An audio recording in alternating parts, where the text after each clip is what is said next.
Ballet diplomatique à la Cité de l'Union africaine. Deux ambassadeurs extraordinaires et plénipotentiaires respectivement de l'Inde et de la Fédération de Russie ont présenté leur lettre de créance au président de la République Félix Antoine Tshisekedi Tshilombo au chapiteau de l'UA. Tout a commencé par l'audience du chef de l'État au nouvel ambassadeur de l'Inde en RDC, Vajrapayajula Venkataraman. Avant son accréditation en République démocratique du Congo, il a exercé les fonctions de ministre chargé des affaires politiques à l'ambassade de l'Inde à Oslo, en Norvège. Il a une riche carrière diplomatique en occupant divers postes d'assistant au commissariat de l'Inde à Kandy, au Sri Lanka et au consulat général de l'Inde à New York, aux États-Unis d'Amérique. Le diplomate indien a aussi travaillé dans les ambassades à Moscou, en Fédération de Russie, à Bucarest en Roumanie, à Santiago au Chili et à Oslo en Norvège. Il parle l'anglais, le hindi et le telugu. Le président de la République a ensuite reçu le nouvel ambassadeur de la Fédération de Russie en République démocratique du Congo, Karl Tchikaz. Né en 1959, il est diplômé de l'Institut d'État des Relations internationales et docteur en droit. Il maîtrise l'anglais et le français. Il a débuté sa carrière diplomatique en 1985 et a dirigé plusieurs postes au ministère des Affaires étrangères, de l'URSS et de la Fédération de Russie, ainsi qu'aux missions diplomatiques en Finlande, au Canada, au Maroc et en Slovaquie. Le diplomate russe a aussi assumé les fonctions de directeur adjoint du département de la sécurité internationale de l'information au ministère des Affaires étrangères de la Fédération de Russie. C'est par cette dernière entrevue que le président de la République a clôturé la série d'audiences accordées aux nouveaux ambassadeurs accrédités en RDC.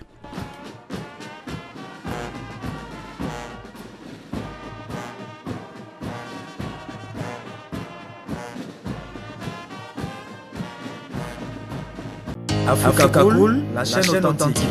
Mesdames et messieurs, avant vos titres et qualités respectifs, tout protocole observé.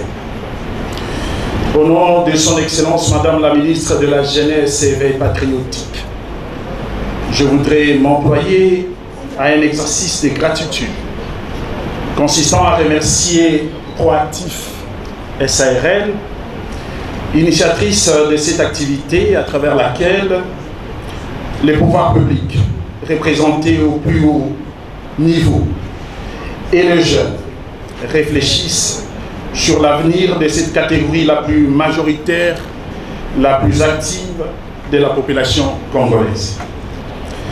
Mais permettez-moi avant toute chose de rendre hommage à son Excellence, Monsieur le Président de la République, chef de l'État, pour sa vision éclairée sur l'emploi des jeunes, que le gouvernement de la République, dirigé par son Excellence, Madame la Première ministre, chef du gouvernement, s'active à rendre palpable à travers des stratégies et actions menées. Mes vifs remerciements s'orientent vers son Excellence, Monsieur le Vice-Premier ministre, ministre de la Fonction publique, modernisation de l'administration et innovation des services publics, dont la présence et le parrainage de cette activité traduisent sans aucun doute l'engagement du gouvernement dans la politique de l'emploi des jeunes au moyen de son plus grand réservoir professionnel, l'administration publique, faisant de l'État congolais les grands employeurs de la République. Honorables députés et sénateurs, Excellence Monsieur le Vice-Premier ministre, assurances et carrières, comment les diplômés peuvent-ils s'intégrer facilement dans le monde professionnel? Tel est le sujet choisi dans cette édition 2025 du Forum de jeunes sur l'emploi. Il s'agit des questions les plus posées dans la jeunesse estudiantine. Il s'agit des sujets qui taraudent les esprits de la jeunesse à la porte de sortie de l'étape académique. Il s'agit des craintes exprimées par les étudiants au terme de leur cursus. C'est donc avec beaucoup d'intérêt que le ministère de la Jeunesse et Éveil patriotique, que dirige son Excellence Noëlla Aïganagato Nakwipone, sorti des entrailles scientifiques de ce prestigieux alma mater, participe à cette édition. Ces thèmes choisis s'accordent parfaitement avec les préoccupations, les enjeux de l'heure, à savoir la jeunesse, son développement et son insertion socio-professionnelle. Honorables députés et sénateurs, Excellences, Monsieur le Vice-Premier ministre, alors qu'il persiste une demande croissante de la jeunesse congolaise pour avoir accès au marché du travail, ces forums offrent un cadre d'échange fructueux visant à promouvoir et cibler les opportunités de carrière pour les jeunes. Les pouvoirs publics trouvent des réponses nouvelles aux besoins exprimés par notre jeune population. À cet effet, puis-je vous assurer que le ministère de la Jeunesse et Éveil patriotique ne ménage aucun effort pour l'établissement des cadres de concertation qui favorisent la mise en place d'approches et de perspectives innovantes pour régler les différents défis sociétaux identifiés. Et les secteurs de la jeunesse constituent jusqu'à ce jour une source en capital humain considérable. Son insertion dans la mesure du possible dans les effectifs d'agents de l'État est un signal fort et louable, démontrant, comme l'a fait savoir son Excellence, Monsieur le Président de la République à l'occasion de son discours sur l'état de la nation, la volonté du gouvernement d'intégrer les jeunes dans le monde professionnel. Je suis convaincu que la tenue de ces forums permettra réellement de consolider les relations entre le gouvernement et les jeunes, mais surtout économiques de la vie de nos jeunes. Ainsi, le ministère de la Jeunesse et Éveil patriotique émet le vœu de voir cette édition mettre un accent particulier sur le développement des opportunités de réseautage pour améliorer les degrés d'insertion sur le marché du travail, sur l'identification des formations utiles en l'enrichissement des compétences de nos jeunes diplômés, mais aussi sur le renforcement de l'engagement civique des jeunes vis-à-vis de la République démocratique du Congo. Que notre contribution commune et les investissements que nous consentons à mettre en place puissent assurer la montée de notre nation et du continent africain. Puisse Dieu bénir la République démocratique du Congo et sa jeunesse. Je vous remercie. Monsieur Serge. L'accès à l'emploi est un droit fondamental pour tout Congolais. Et le Code du travail, en son article 2, donne cette obligation à l'État, donc au gouvernement, d'avoir du travail et de l'emploi pour chaque Congolais. Même vous, la jeunesse, tel que vous êtes là, formés par l'IPC. Malheureusement, il y a beaucoup de défis. Il m'a été proposé de parler de l'accès des jeunes sur les marchés du travail, les défis et les opportunités. Vous ne verrez jamais ces opportunités si vous ne pouvez pas oser, comme l'a dit le recteur ici. Et si vous ne pouvez pas innover, sortir des ornières, sortir des cancans dans lesquels nous nous retrouvons en pensant que vous allez rester éternellement ici à l'IPC, puisque vous allez sortir, mais il faut oser. Il faut oser pour que de toutes les théories qui vous ont été données, vous puissiez maintenant entreprendre et les mettre en pratique.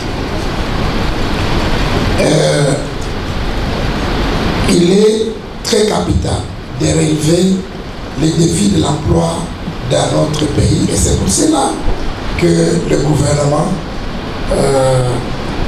son Excellence Monsieur le Président de la République, a mis l'emploi comme la première priorité de sa mandature actuelle et créer plus d'emplois pour notamment la jeunesse, mais aussi les femmes et la grande majorité de la population active qui est sans emploi. Dans notre pays, les statistiques démontrent que en dépit des efforts qui ont été entrepris au cours des dernières années par le gouvernement, la tendance du marché du travail reste très alarmante. Et je pense que c'est pour cela que les organisateurs ont voulu avoir cette séance pour discuter de ça. Mais il est dominé essentiellement par les marchés au niveau, le marché de l'emploi est essentiellement à deux volets. Donc d'abord au niveau urbain, donc le marché du travail dans les secteurs urbains et semi-urbains, mais aussi le gros du marché du travail c'est dans les milieux ruraux qui représente le gros de la main-d'œuvre active dans notre pays. Donc dans les secteurs notamment agricoles, la pêche, l'élevage, même essentiellement l'exploitation minière. Et vous vous rendez compte, l'exploitation minière représente près de 80% des ressources du pays. Mais c'est dans essentiellement les secteurs semi-urbains, donc quand vous regardez l'évolution de l'emploi dans notre pays de 2021 à 2023, je limite en 2023 puisque nous avons déjà des statistiques de 2024, mais étant donné que nous comptons valider ces statistiques d'ici 1 ou 2 mois, je préfère ne pas les passer à 4 millions d'emplois. Ce qui représente au cours de 2 années plus de 3 210 emplois créés au sein de l'économie de notre pays. Malheureusement, le gros de ces emplois, c'est dans le secteur informel, puisque le secteur informel représente près de 90% des emplois dans notre pays. Donc, c'est seulement ce qui représente le secteur informel est passé de 26 millions, à 28 millions, 7 en 2023, donc 2021-2023. Donc le gros, c'est dans le secteur informel.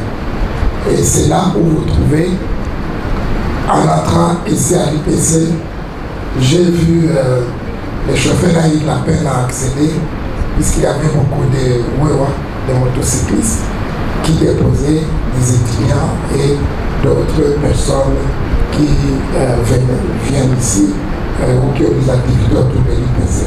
Tout ça, c'est le secteur informel. Ça représente le gros de l'emploi dans notre pays. C'est un exemple, mais il y en a tant. Je sais que vous en savez plus, parce que vous avez maîtrisé plus la théorie, la recherche que moi. Le besoin à un logement décent, le besoin à la mobilité, le besoin essentiel, hein, c'est la mobilité, transport, hein, transport, consommation, téléphone. Il n'y a qu'un seul mot qui réunit tout ça, c'est que les Congolais, on est tous les jours en train d'accroître, on est tous les jours en train d'être plus nombreux qu'avant. Donc chacun d'entre vous doit observer autour de lui qu'est-ce qui va se passer dans 10 ans, dans 2 ans et anticiper même. Il y a un collègue dans une conférence qui m'a posé la question, m'a dit madame, oui c'est facile pour vous. C'est pas facile pour moi. Si 1 giga te donne à toi jeune des photos à poster sur Instagram, sur je sais pas moi, sur Facebook, des banalités à observer, 1 giga m'a donné à moi l'opportunité d'apprendre beaucoup de choses. Beaucoup. Je me suis dit, quand je me vante aujourd'hui, je me dis que je suis un réservoir de la connaissance écologique au Congo. Parce que j'ai voulu d'abord, je me suis posé la question, si aujourd'hui on parle de 15 millions, c'était à l'époque en 2000, il y a 2-3 ans, on me disait qu'il y avait 14 millions de Congolais, en Kinshasa, il y avait environ 12 à 13 millions de Congolais qui vivaient de façon un peu inconfortable. Je me dis, dans 5 ans, on sera 15, dans 10 ans, on sera 17. Et c'était vrai. Alors, tous ces Congolais auront besoin d'une expertise par rapport à l'habitat, comment rendre Kinshasa habitable. Je me suis formée dans ça. Les organisateurs. Mais avant tout, j'aimerais bien que nous puissions nous lever 1 minute pour honorer nos 20 héros qui sont en train de tomber sur le théâtre de bataille. Merci.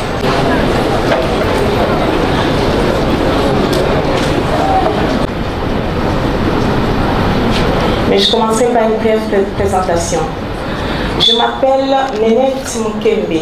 Je suis colonel Foul dans notre force armée de la République démocratique du Togo.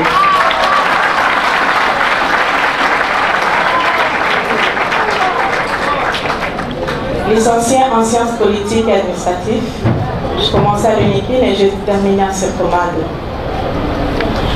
Je suis experte en protection civile à la SADC. Je suis la première femme dans notre armée à qui le chef de l'État a confié le commandement à l'échelon bataillon. Donc, je suis commandant bataillon à la force terrestre où il y avait 2000 hommes sous mon commandement.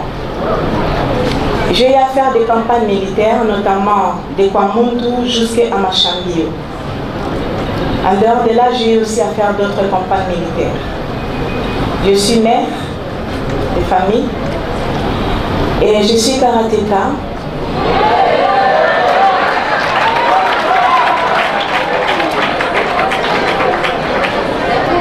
Ceinture noire, 3e dan.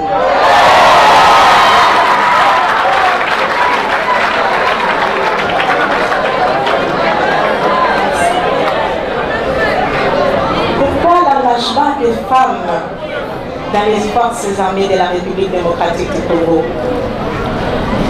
Je vais droit au but. C'est tout simplement parce que l'effectif est minime. Et les femmes que vous êtes, j'aimerais d'abord lancer un petit slogan et vous allez me répondre par O. Jeunesse O. Jeunesse O. Jeunesse de l'UPC O. Et bien voilà, tous ceux qui m'ont répondu, ce sont des officiers supérieurs et généraux. Et c'est vous qui allez conduire l'armée demain. Je suis contente de vous rencontrer d'avance. Pourquoi l'engagement des femmes dans l'armée?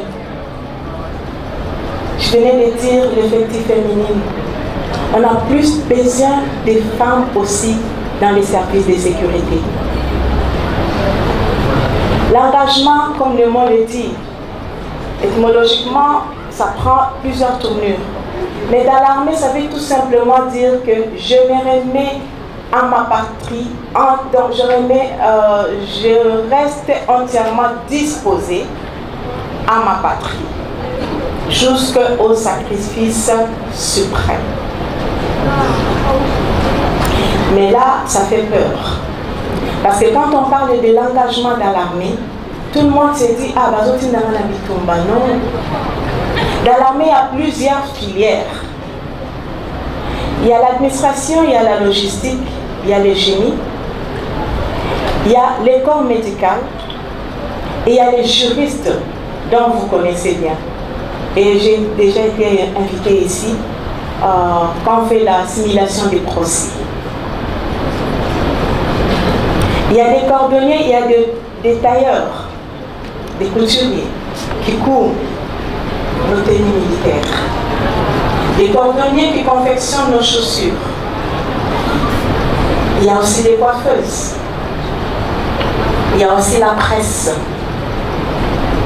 Il y a tout sauf rien dans l'armée.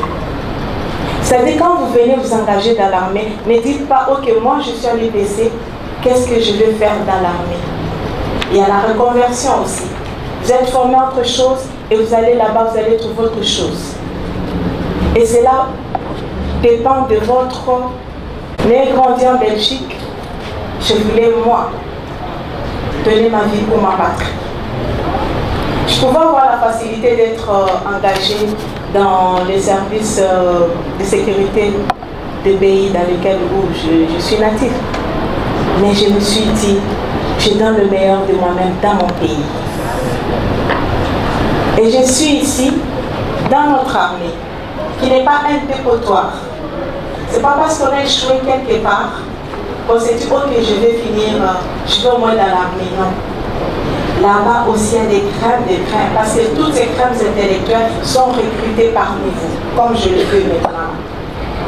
J'espère qu'après ici, il y aura plus de 100 personnes qui vont venir intégrer l'armée. Et je suis très sûre. Et surtout les femmes. Pourquoi? Parce que moi, lorsque j'ai intégré l'armée, je ne savais pas que j'allais faire des campagnes militaires. J'ai évolué dans l'administration militaire. Mais quand il y a la guerre, là-bas ne tient pas compte que non, je ne tire pas celui-ci parce que c'est un administrateur ou une administratrice. Je tire que c'est lui qui est au front. Non. On s'engage. Anywhere nous sommes, même ici, même chez vous dans la maison, c'est lui qui est un peu fort. Lorsqu'il y a des trucs, il va se battre, n'est-ce pas? Mais moi, dans notre pays aussi. J'ai été faire des campagnes militaires, j'ai eu ma balle ici, à la jambe gauche. Intersect divine que les hommes jusqu'aujourd'hui ignorent. Ça veut dire que vous pouvez aller là où l'homme est limité. La femme peut négocier facilement face à un conflit et trouver des bonnes réponses. La femme, c'est une bonne gestionnaire. Laissez seulement votre homme avec les enfants 2 jours.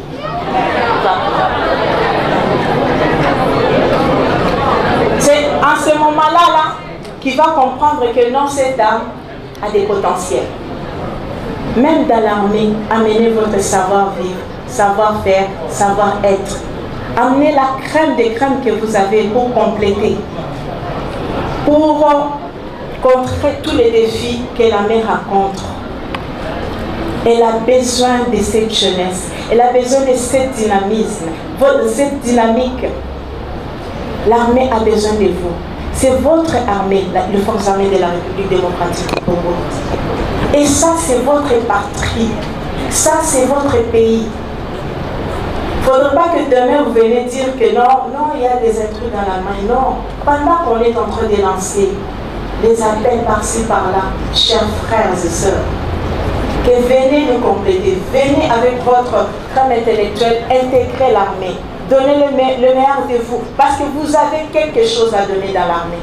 Vous pouvez innover, parce que vous avez grandi avec cette ère de technologie. Et comme opportunité, n'est-ce pas, les innovations de réseau, de la technologie. On a élevé une générale au rang de commandant des écoles supérieures de l'armée.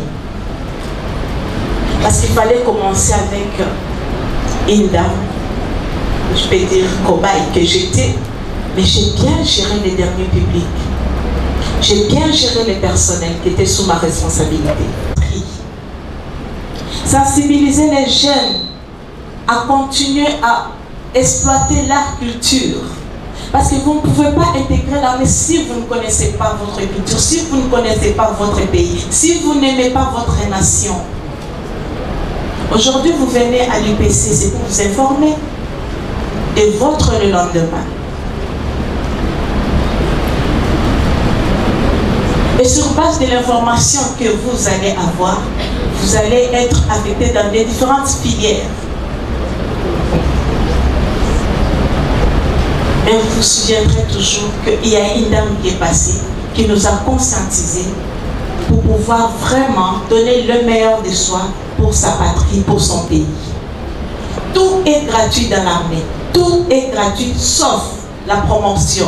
La promotion en fonction et en grade. Vous allez partir faire des formations à l'étranger aux frais. Les manques d'éducation et de compétences. Il y a beaucoup de jeunes qui réclament l'emploi mais qui ne sont pas aptes à pouvoir rendre ces services qu'ils demandent. Ils postulent à un poste qui ne pourra même pas servir. Donc il y a aussi le problème des compétences. La croissance, disons, la demande sur terrain, la demande d'emploi est supérieure aux offres d'emploi. Il y a plus de demandeurs que ceux qui offrent parce que la croissance démographique ne suit pas avec la création d'emplois. Il y a encore le manque d'information. Comme l'a dit madame, elle a des opportunités, ils ont créé une entreprise, quelque chose comme ça, ils ont besoin d'accompagnement, mais malheureusement jusque-là, ils ne savent pas qui pourra les accompagner. Or, de nos jours, parmi les jeunes, à travers tous les projets qu'il y a, Copa Transforme, il y a le projet qui accompagne, ce sont des pistes de solutions qu'on est en train de donner. Comme nous l'entendons souvent, que l'État ne saura pas employer tous les jeunes diplômés d'aujourd'hui, raison pour laquelle on est en train de soutenir l'entrepreneuriat. Jeunes, grands, il faut entreprendre. En entreprenant, vous créez aussi de l'emploi et vous donnez l'opportunité aussi parfois à ceux qui sont proches de vous de pouvoir travailler. Mais dans toute chose, chers jeunes, étudiez correctement. Étudiez correctement et soyez compétitifs sur le marché d'emploi. Et je crois que vous n'allez pas chômer si vous êtes compétent parce que vous-même, vous allez aussi créer et vous allez apporter de l'innovation. Donc, je crois que je pourrais dire comme ça. Monsieur Serge. J'ai été invité par une structure proactive afin d'échanger avec le club des étudiants de l'Université protestante du Congo et la jeunesse sur l'accès à l'emploi. Et quels défis et opportunités qui existent pour permettre à la jeunesse d'accéder à l'emploi. Et ici, nous avons échangé notamment sur tout ce qui est les mécanismes mis en place par le gouvernement pour permettre à ce que faciliter l'accès à l'emploi aux jeunes, mais aussi les différentes structures qui sont mises en place pour accompagner la jeunesse pour accéder à l'emploi. Et ici, je pense que ce qu'on peut retenir, c'est que c'est une initiative capitale, parce que ça permet à la jeunesse de savoir que la création de l'emploi, c'est une initiative partagée, qui n'est pas seulement l'initiative du gouvernement comme puissance publique, mais aussi c'est essentiellement l'initiative privée et personnelle. Donc ça nécessite que chacun puisse s'y mettre en prenant au sérieux ce qu'il fait. Quand on est étudiant et qu'on prenne au sérieux son avenir, on ne peut pas manquer du travail puisqu'il y a beaucoup d'opportunités dans notre pays. Nous sommes déjà un pays vaste et diversifié et avec une grande population. C'est question de faire travailler ces ménages pour saisir les opportunités qui existent autour de nous et on ne peut pas manquer de l'emploi dans notre pays puisqu'on peut s'y mettre soi-même. Le dernier mot, c'est encourager davantage la jeunesse de ne pas croiser les bras. Je pense que j'ai donné un exemple. Aujourd'hui, dans notre pays, 90% de l'emploi, c'est dans le secteur informel, non structuré. Donc aujourd'hui, je vous donne un exemple. Je vois une multitude de membres de la presse devant moi ici. Il y a ceux qui sont dans les structures officielles, qui sont reconnus. Mais aujourd'hui, avec l'Internet, les médias ont aussi évolué. Donc on peut créer sa propre plateforme de communication et communiquer, puisqu'on fait bien son travail. On n'a pas besoin absolument d'aller dans un organe de médias structuré, mais aussi le faire de soi-même et progresser. En tout cas, le Forum des jeunes sur l'emploi, qui est à sa première édition, a été vraiment une activité très capitale pour la jeunesse d'aujourd'hui, parce que nous avons pu échanger autour de plusieurs thèmes, puisqu'il y avait plusieurs expertises qui ont intervenu. Et je crois que ce genre d'événements, si on l'organisait encore à l'avenir dans d'autres universités, ça sera vraiment important pour communiquer aussi à la jeunesse sur tout ce qui est les défis à relever et comment faire pour promouvoir l'emploi, pour dire et comment faire pour créer de l'emploi au sein de notre jeunesse. Effectivement, la fonction publique, dans le cadre de la création d'emplois, travaille aussi avec le ministère du Travail, qui est là aussi pour accompagner l'entrepreneuriat des jeunes Congolais. Et puisque tout le monde ne peut pas travailler à l'administration publique, on a donné l'opportunité aux jeunes de pouvoir créer l'emploi et le gouvernement est là pour les accompagner à matérialiser leurs projets et à rendre grand leurs entreprises. Donc il y a plusieurs stratégies, entre autres le projet qu'on a mis en place pour accompagner les entrepreneurs congolais, le COPA, PADEM-PME, Transform, et nous avons même un fonds de garantie qui est le FOGEC, qui est là comme fonds de garantie pour l'entrepreneuriat de jeunes en RDC. Donc pour dire qu'il y a plusieurs opportunités aujourd'hui. Ah bon, je ne pense pas, puisque son directeur de cabinet était présent, donc c'est déjà une représentation. Vous savez, les autorités ont plusieurs occupations aussi, c'est difficile d'être plusieurs endroits au même moment, mais elle a été représentée par son directeur de cabinet qui dirige son cabinet. Donc ça n'handicapera en rien la suite des événements.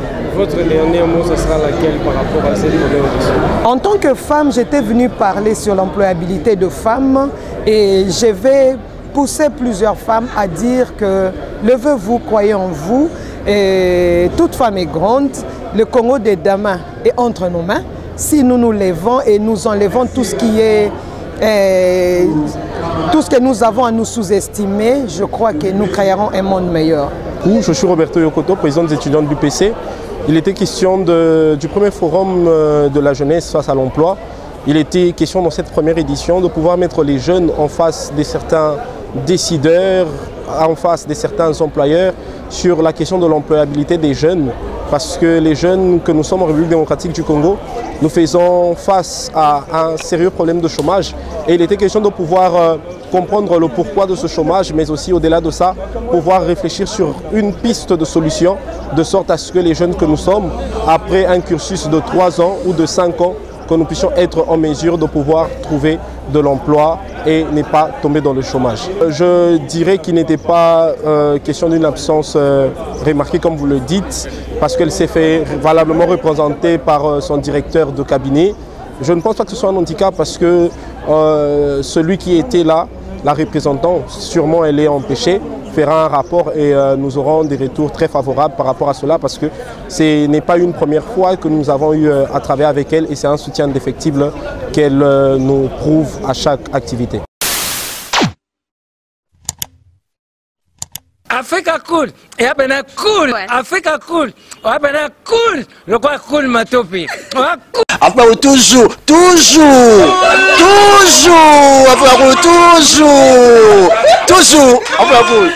c'est bon. Et ça chaîne est bien, et puis vous êtes très rapide.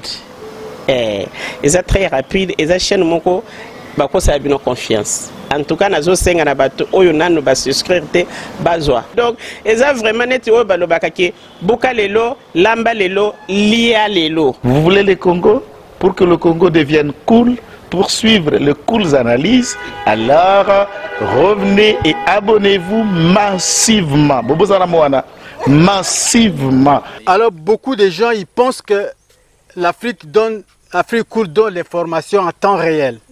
Mais je ne crois pas cela. C'est-à-dire l'Afrique cool donne l'information en temps réel et en temps chirurgical. Si tu ne suis pas, tu as la crise cardiaque. Qu'est-ce que tu penses de l'Afrique cool? C'est pépélé. Africa Cool, c'est la destination de prédilection pour une communication optimale. Longo Dianabino Mama. Africa Cool Télévision est une chaîne qui est en train de réunir toutes les tendances.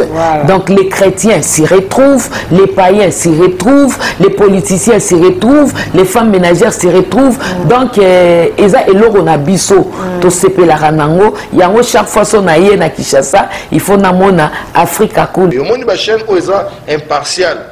Et le rôle de Babino, vous méritez le soutien de la population ainsi que des institutions complètes. Bisognoso, tous s'abonner à Africa Cool. Africa Cool, oyo. Zengo, Africa Cool, merci beaucoup, l'idée. Non, je remercie en tout cas Africa Cool, leur support et on leur souhaite bonne chance pour la suite. On leur souhaite le plein succès. I'm coming from Johannesburg. I'm one of the subscribers of Africa Cool. This is a great channel. You watch news that are very fast. I would like to ask everybody to subscribe and then stay tuned. Thank you very much. Un petit mot par rapport à la récompense Oyo. Je félicite très sincèrement Africa Cool, Voilà. je n'avais pas opéré le mauvais choix. Voilà. J'avais recommandé, je me rappelle que je disais que c'était une destination de prédilection pour une communication optimale d'excellence. Nazanga Mogote Tala, YouTube Yemoko à reconnaître que Naponaki Mabete. Au moins, il y a un choix de Salaka, une réflexion de Salaka. Tu as abonné à Africa Cool. Comme ça, tu partages. Bravo Africa Cool. Merci beaucoup. Bravo Bino. Mutubo s'abonner parce que trophée Ezali à Bino, Ezali partagé. Voilà. Moi, je me sens aussi copropriétaire. Il y a un prix Oyo. Voilà. Bravo Africa Cool. Merci beaucoup.